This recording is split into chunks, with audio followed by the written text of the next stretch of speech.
E aí, sejam todos muito bem-vindos a mais um vídeo. Hoje a gente vai falar sobre esse camarada aqui, Vic Baunilha, o menino Baunilha que vai revelar aí questões mitológicas, vem nos trazer a verdade, mas será mesmo? Ou é mais um contador de história que a gente vê na internet? Vamos acompanhar o vídeo e vamos ver o que ele tem nos dizer aí. Bora pro vídeo. O ciclo astrológico de Vênus não permite que você veja ela no alto da madrugada. Você vê ela antes do sol nascer e um pouquinho depois que ele se põe. Quando chega no ápice da madrugada, eles não viam a estrela de Vênus no topo do céu. Então eles falavam, Vênus foi expulsa do céu, caiu do céu. Isso já era uma narrativa dos antigos sumerianos, que passam para os babilônicos, que passam para os hebreus. Então Vênus ficou conhecida como o filho de El, que foi expulso do tronado. Bom, ele vem falando aqui de mitologia, né? Dos sumérios, babilônicos e tudo mais. É engraçado que ele pega um texto bíblico que é lá de Isaías, capítulo 14, vem falando, tu, Satanás, ou Lúcifer, né? A versão King James do Rei Tiago vem falando Lúcifer, né? Tu que caíste, foi cortado por terra, tu que debilitava as nações, dizia no teu coração, elevarei meu trono acima das mais alturas, tentarei ser semelhante ao Altíssimo. Ele fala que isso de ele ter caído, ele faz uma analogia a contos, né? A contos e mitos dos sumérios, dos antigos babilônicos, que depois passou isso para os hebreus. Os hebreus, eles pegam isso, não foi o profeta Isaías inspirado por Deus, porque essa batalha, ela faz uma analogia lá em Apocalipse. E lá fala, Miguel e os seus anjos batalharam contra o dragão e os seus anjos. E Miguel e os seus anjos venceram a batalha e não houve mais lugar no céu para Satanás e os seus anjos. Então ele fala que isso daqui é um conto. Olha só que espertinho, muito espertinho. Ele despreza a Bíblia, os escritos do profeta e vem colocando contos. Se a gente for tratar todos os contos e todas as mitologias, a gente tá lascado, né? Se cada um que for aparecer falar essa bobagem, lascou. A gente joga tudo fora, rasga a Bíblia e leva para você, lá na sua casa, o Vic Baunilha. Vai lá. Então ele está fazendo um sarcasmo, porque ele estava prendendo os reféns, os judeus. Ele fala, tá vendo? Tu que caíste do céu, estrela da manhã, filho da aurora. Era uma expressão figurativa, uma associação de acordo com o folclore da época sobre as estrelas. Quando Jerônimo pega esse... Ele pega uma analogia dessa, o rei Nabucodonosor, que levou cativo os judeus e tudo mais, quando o Israel, lá, a Judá foi invadida. Leva os judeus e até que tem, né, Daniel, Israel, Ananias, Azarias e tudo mais. Tá lá no livro de Daniel. E ele faz isso, o rei da Babilônia, que caiu, foi destronado, antes que isso acontecesse, por causa do orgulho dele, Deus o disciplinou muito severamente. A licantropia, se eu não me engano, a doença que o Nabucodonosor sofreu. Que ele tem hábitos como de bicho mesmo, sabe? Como se fosse um cachorro, como um lobo e tudo mais. Não essas besteiras que a gente vê na internet aí, não, da molecadinha que é bancado pelos papas. É outras paradas, aqui a parada é séria. Material... Então ele pega esse versículo, ele exatamente. O Vic Baunilha é o seguinte, aos 6 anos de idade, o menino surtou, tinham que parar esse menino, ele não aguentava, ele teve uma visão, ele teve, como se diz, uma epifania de Deus, de Cristo, do anjo, de Satanás, sei lá que o raio que o parto. Aos 7 anos, o relato diz que ele via descer na escada lá da casa dele, seres luminosos e tal, e eles desciam, iam na sala de jantar. E depois, aos 10 anos, ele já começou com atividades mediúnicas, né? Um negócio meio espiritualista. Então ele sempre foi cercado dessa perturbação, vamos colocar assim. Aos 12 anos de idade, ele foi lá com a sua tia.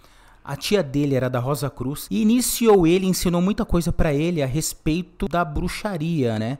A bruxaria que ela era adepta de rituais antigos lá da antiga Itália. Ensinou muita coisa pra ele, né? Ele estudou demais. Diz, né, que fala hebraico, vai falar o grego koiné, conhece alguns outros idiomas, talvez latim, alguma coisa assim. Por quê? Porque ele passou a vida inteira nisso daí. Ele passou pelo Umbanda, esoterismo, misticismo, cabala, espiritismo, muitas dessas seitas, sociedades secretas, foi que ele passou. Descobriu alguma coisa, tudo gerava curiosidade nele, isso não somente ler na teoria, mas ele participava de todas as questões. O filho de Lúcifer aqui, o luciferianista, o que participa o luciferianismo, para ele não tem nada a ver com o satanismo, né? Porque na cabeça dele nem existe. Então ele tem muito conhecimento a respeito dos textos, né? Por exemplo, uma Vulgata, você leu a Bíblia no texto Koiné, tem um entendimento, uma compreensão um pouco diferente. Não que a nossa tradução ela se afaste da verdade, mas a colocação do original é bem diferente. Então, ele tem essa referência, entendeu? Então, ele tem muito conhecimento a respeito destes assuntos. Quando converge com questão bíblica, biblicamente falando, por ele não aceitar, obviamente, ele vai sair aí pela tangente. E essa noção de anjos que caem do céu, se vocês pegarem quem quiser, se pegar a literatura de Enoque, o livro de Enoque Etíope, que até hoje faz parte do código canônico de alguns judeus lá da Etiópia, que tem judeu na Etiópia, você tem os anjos caídos, né, que eram os vigias, se misturam com as mulheres humanas, mas não tem Lúcifer. Eu já li o texto apócrifo de Enoque, texto muito bom, mas aí é o seguinte, você tem a Septuaginta, que foi escrito por 70 sábios, 70 ou 72 sábios. Aí você tem esse texto em hebraico, em grego koiné, e depois ele vem falar de Jerônimo, que aí traduziu para Vulgata, certo? E ele faz uma analogia com o texto de Enoque, que ele foi excluído do cânon. Mas aqui não, aqui ele coloca a inspiração dele e ele valida o texto. Por ele tá tudo ok. Nunca foi anjo caído. Você tem Azazel, Baraquial, Shemiasa, mas você não tem Lúcifer. Olha só, presta atenção. Ele diz que tudo é folclore da época, né? Você tem Azazel, só que você não tem Lúcifer. O que acontece, gente? Esse pessoal aqui, eles não estudam a Bíblia, tá? Ele vomitou um monte de texto aí em grego, em hebraico. Ele fala que tem um monte de anjos caídos. Ele mistura o texto de Êxodo, por exemplo. Vocês já ouviram falar naquele texto como que se populou o planeta? Como que cresceu a população do planeta? Falam que os anjos que caíram foram lá e coabitaram com as mulheres da época. Ele mistura esses textos com esses anjos caídos nesse momento de Isaías. É nesse momento também que fala sobre Nabucodonosor, que fala da Babilônia. E aí ele fala que não existe Lúcifer, existe Azazel. Só que como esses caras, eles não leem a Bíblia, Azazel, no Antigo Testamento, todos os dias lá no Antigo Testamento tinha um tabernáculo. No Antigo Testamento, como que isso acontecia? Era levado um novilho, né, uma ovelha, ela era imolada, era cortado o sangue, era despejado, tudo mais, lá na bacia ele entrava dentro do tabernáculo, que tinha o véu, era aspergido dentro do véu, isso acontecia 2 vezes por dia, beleza. No dia da expiação, né, que era o grande dia, né, da purificação do tabernáculo, eram levados 2 bodes. Um dos bodes era chamado o bode emissário, ou bode Azazel. O outro bode era o bode que era da expiação. Olha que interessante. Um bode, ele representava Cristo, porque ele era que ia expiar, ele era o que ia purificar, transferir todo o pecado no mundo para Cristo. Beleza? Então um bode representava Cristo. Esse bode era sacrificado, porque todas as ovelhas, os novilhos, os cordeiros que eram sacrificados lá, fazia analogia a Cristo. E uma vez por ano, no dia da expiação, no grande dia, que era a festa dos tabernáculos, você tinha esses 2 bodes. Um representava Cristo, o outro bode representava o que? Representava Satanás. Veja, a Bíblia ela não fala, ela não explicita isso, ó, esse bode é Satanás. Quando a gente tem um estudo exaustivo a respeito das escrituras, a gente percebe que o culpado por todo o pecado que é do planeta Terra é Satanás. Cristo ele vem e morre pelos pecados, só que quando ele vier, ele vai colocar esses pecados na cabeça de quem é o originador, porque ele pagou, ele cumpriu. Então esse bode Azazel, chamado bode emissário, ele era levado para o deserto. Se confessava os pecados em cima desses 2 bodes, um bode era imolado, o outro bode era levado no deserto, para morrer no deserto. Satanás ou Lúcifer representa esse bode Azazel, ou Lúcifer, no qual ele está falando aí. Só que Lúcifer representa Satanás lá no céu, né? Então, ele tá misturando, ele nem sabe do que ele tá falando. Não dá pra falar a respeito do bode Azazel, tá? Agora, com o livro de Apocalipse, mas só pra gente ter uma ideia do que é que ele tá falando que ele não sabe. Lúcifer não existe. Se você chegar hoje pra um judeu, eu quero que vocês convidem um rabino agora pra vir aqui.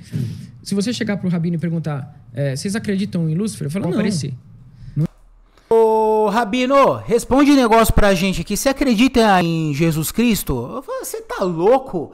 Você tá fumando haxixe, filho? Por que você vai perguntar pro Rabino a respeito de Lúcifer? Tá doido? O Rabino conhece a Torá, ele não conhece o Apocalipse, ele não acredita nisso, cara. Entendeu? O Cristo, ele morrer. Não adianta você querer validar uma coisa por uma pessoa que não acredita. O Rabino, ele não tá pra corroborar a Bíblia. O Rabino, ele tem uma base trocada. Não dá pra discutir com um cara desse. Esse cara não vai explicar nada. Mas pra eles, o sol é vida.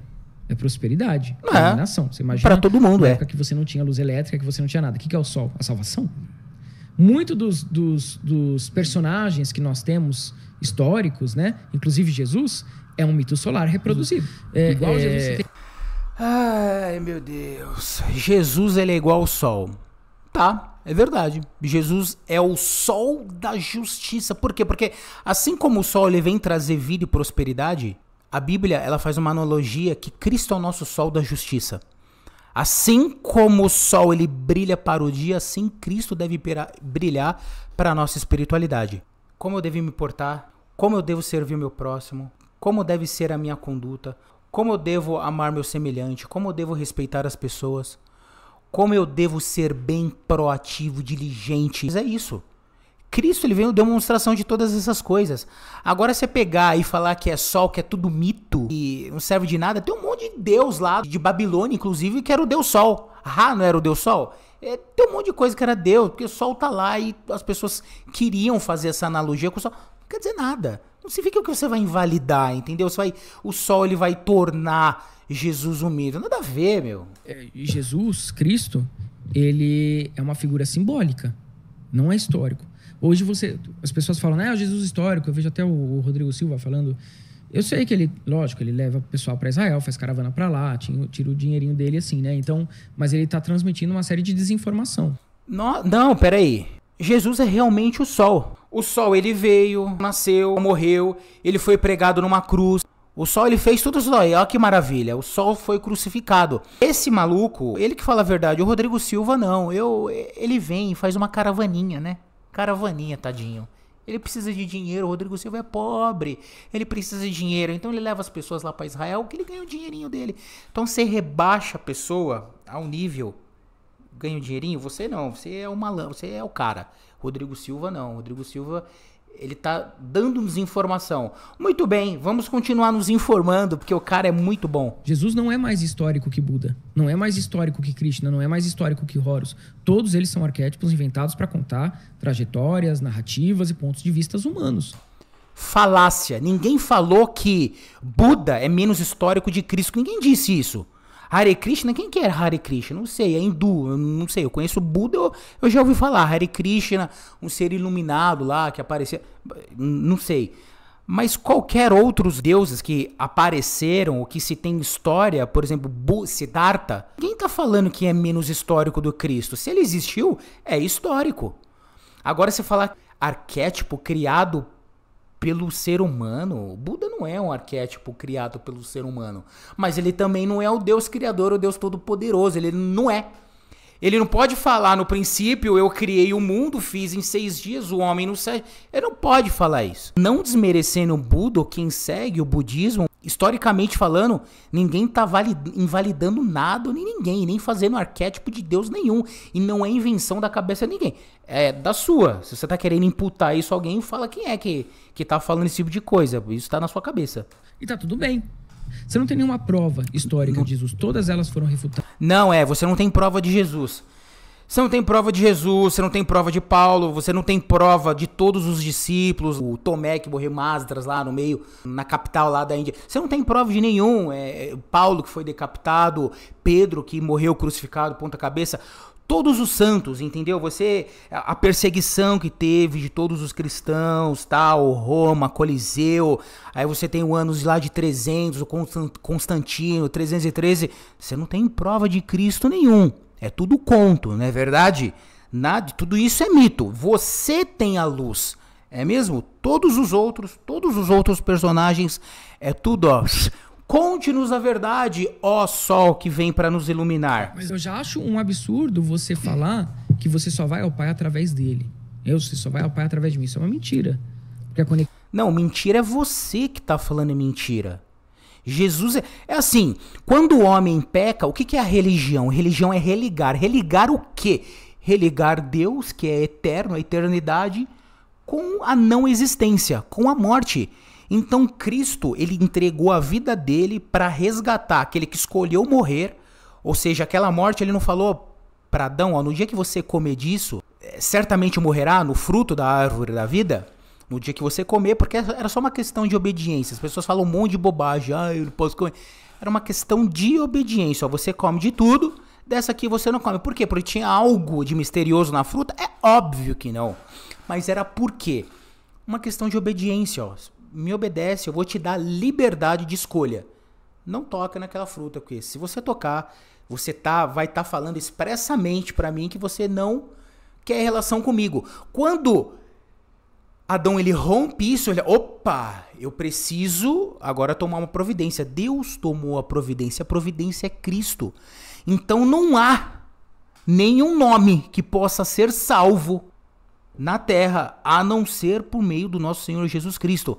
É mentira o quê? Não tem como eu ter esse acesso ao Pai. Nós perdemos o privilégio. Todos os dias no pôr do sol, diz as Sagradas Escrituras, se eu não me engano, eu acho que no nascer também, mas no pôr do sol eu tenho certeza. Deus, ele vinha lá pessoalmente trocar ideia com a... E aí, Adão, como é que você tá, meu filho? Como é que vão as coisas? Ah, aqui tá, beleza, tá tudo muito bom, maravilhoso e tudo mais. Quando ele peca, acabou. Não existe mais. Cristo ele vem para restaurar o que havia sido perdido. Ninguém vai ao Pai senão por intermédio de Jesus. A gente não tem crédito, a gente não tem... Quem tem os direitos autorais da mensagem da salvação criada por Deus? Ele tem, só se for, porque é mentira o que ele está falando. A conexão com Hashem, a conexão com Elohim, qualquer judeu vai falar isso. Ela é direta. Você e Deus é uma unidade. Você não precisa de alguém para chegar a ele. Nem pastor, nem padre, nem eu, nem Jesus, nem... Pastor não é Jesus, padre não é Jesus, bispo não é Jesus, o Papa não é Cristo, Maria não é, os discípulos não é, nenhum deles é. Não coloca Jesus no mesmo nível de critério, porque ele não é. Não é. Não adianta, é outro. Jesus ele foi crucificado, ele padeceu, ele viveu como um homem e não pecou, ele morreu. Então, assim, o rapaz aqui, ele diz que ele tá criando, ele vai fazer uma nova igreja, talvez já tenha até feito, diz que se converteu, ou é mais um aproveitador, ou é mais um malandro da internet aí. Ele tem muito conhecimento teórico a respeito dos textos antigos, é muito especulador, entendeu? Muito disso que me disse. Mas uma coisa você pode ter certeza, tá? A Bíblia ele não leu. Porque se ele tivesse lido, é que nem uns vagabundos aí. A leitura dele é completamente tendenciosa. Mas ele disse que se converteu. Mas ele não tem texto. Prova pra mim. Ou ele é malandro, ou ele tava escondendo, ou a conversão dele é mais uma farsa. É mais um aí que quer surfar na mídia aí do cristianismo, na mídia da internet, porque dá ROI, né? Falar que é religioso dá ROI, né? Então se você tiver muito seguidor, é legal, dá uns like aí. Esse cara, por tudo onde ele passou, né? Aleister Crowley, o pai do satanismo moderno, foi quem guiou esse cara. Ele tem um livro assim, ó. Faça o que você quiser, em momento que você quiser. Não importa. Você sabe que tipo de influência que influenciou esse cara aí? Você não sabe. Ele participou de tudo. Ele participou de tudo, emanou de tudo. Quem disse que esse cara, ele abre uma igreja, se é que abre mesmo, e depois não muda também, não arrasta todo mundo pro buraco? Se esse cara, ele realmente fosse convertido, como ele diz, a última coisa que ele faria na vida é abrir uma igreja. A última. porque ele sabe o problema que é e a influência que ele teria negativamente para esse tipo de coisa. Se ele realmente foi convertido, se ele é uma pessoa sincera, ele sabe que o episcopado não é para ele, para a vida dele. Ele encontrou Cristo, que nem Paulo, porque nada é impossível. Essa turma aí da net hoje em dia, difícil, hein? O que isso quer dizer, tá? Pra gente. Se ele realmente foi convertido, problema dele. Que ele vai, siga e resolva os problemas da vida dele. Que ele cresça e resolva os seus problemas. Né? Isso mostra pra mim e também pra você, se você entender um pouco, se você compreender que não tem nada a ver. Ele pode falar coisas muito interessantes e muito curiosas, que isso atrai nossa atenção. Mas não significa nada a ver seguir esse tipo de gente. Na realidade, gente nenhuma, né? A gente tem certa carência, certo problema aí com os heróis. Não os heróis da fé, como está lá em Hebreus 11. E fica um alerta pra gente, pra esse tipo de gente, essa galera que vem querer falar de Deus e falar de religião, beleza? Se o vídeo foi contundente pra você, fez sentido, deixa o seu like. Fique com Deus e muito obrigado, hein? Até o próximo vídeo. Valeu!